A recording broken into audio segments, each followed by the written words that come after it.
So normally pag approaching, yan, dalawang angkla parehas yan inaanglas. So depende na lang kay kapitan kung aling angkla ang ilalaglag niya. Unless na yung angkla.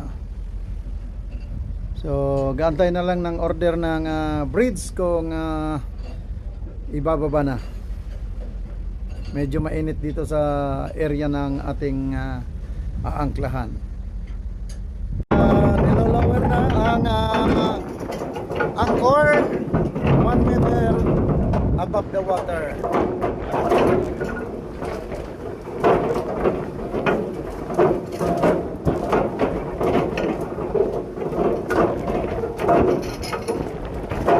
Alis ka dyan, baka mapitikan ka. Up!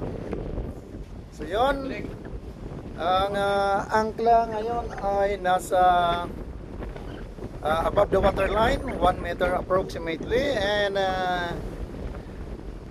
sabi ng bridge, lower down to 1 meter above the water and prepare to let go.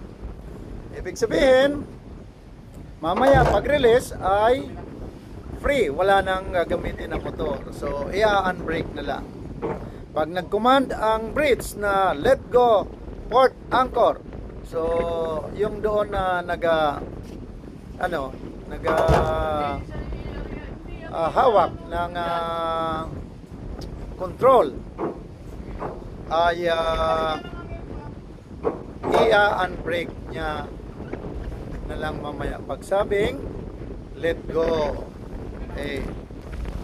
Ayan si Bosen, nag-report na sa bridge informing that the port anchor is ready to let go. So in-advisean ko si Bosen na pag ganyan, naka-break na, itatry na easily lang i-disengage pero ibalik muna to avoid accident. Kasi minsan, nangyari na yan sa akin sa previous vessel ko na umuros. Kaya mas maganda yung sa safe side. Umuros man yan, naka-engage. Then, pag sabing let go, saka lang tanggalin. Pero, dito hindi pa tayo hindi pa nilalaglag ang angkla kasi inano pa yung wind and current na dapat ahead para paatras.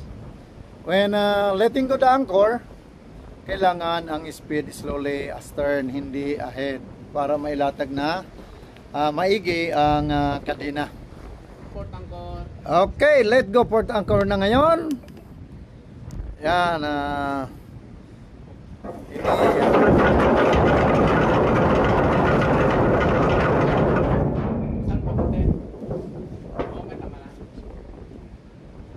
Yan, titingnan ni Olsen kung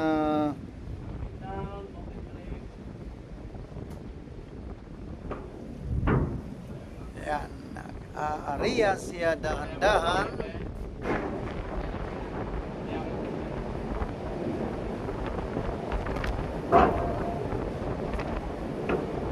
Dahan-dahan na nag-area.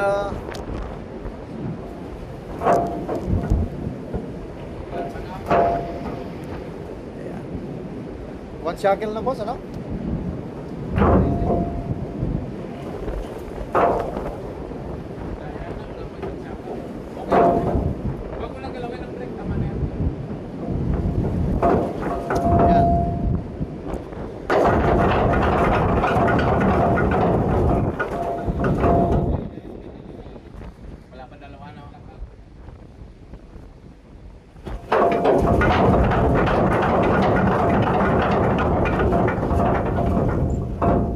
Grabe ang putik.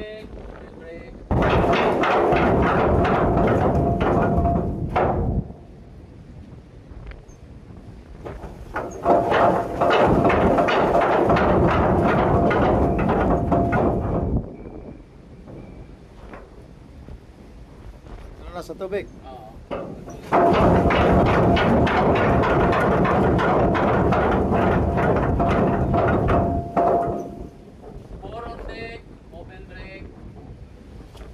Yung ano ka din, ulan, pati na.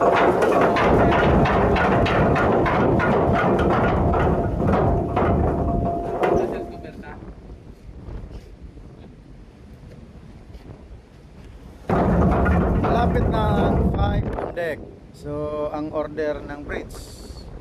Hanggang 5 sa Cubierta.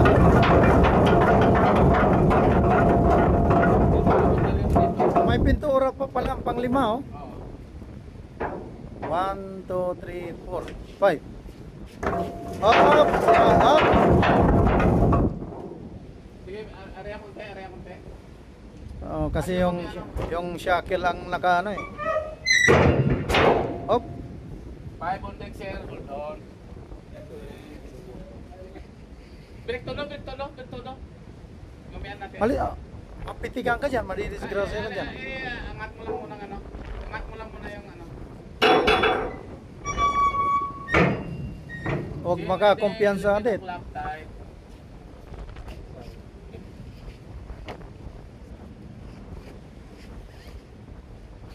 Very tight, sir. Long stay. Mamaya na pag...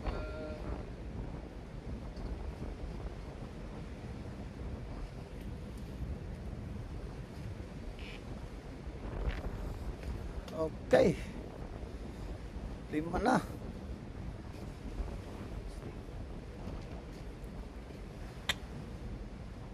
Ang anchor ball, ikabit mo. Light mo lang. Pag nag-let go, taas kagad kadit ng anchor ball. Yan, itataas na ni Kadet yung anchor ball. Yan, plug ceremony. Kanta ka Kadet.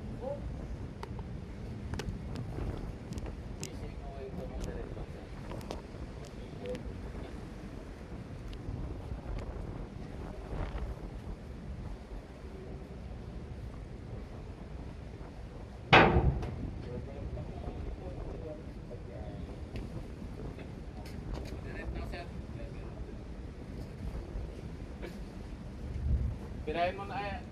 Birahin mo konti. Engage mo, engage mo. Engage, engage. Wala pa drop. Ha? Wala pa ba yan? Engage.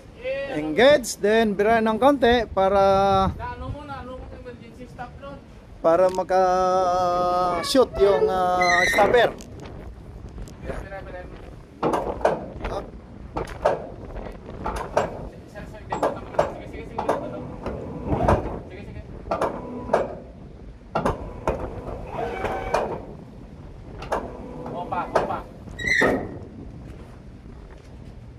Masuhin mo to dito.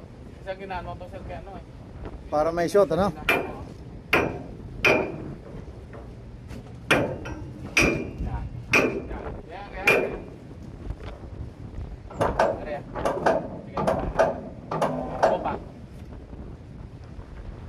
Bira mo muna. Bira. Sige, bira pa. Itungin mo muna itong kadina.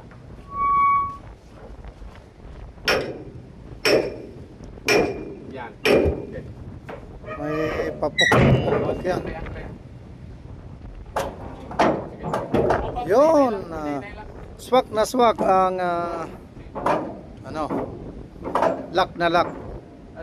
Opa. Ayos na. So, i-break na yan. Break. Then, shoot na shoot. Pwede na mag-bosin si Kadet. Ano, Kadet? Alam na ang trabaho ni bosin eh. Bosin na yan. Okay. Bira mo pikonte. Then, i-disengage yan. Oh, area.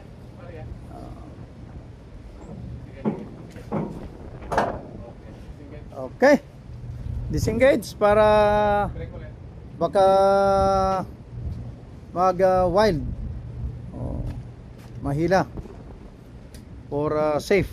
Port anchor. So, magre-report na si Bosin. Anchor made fast.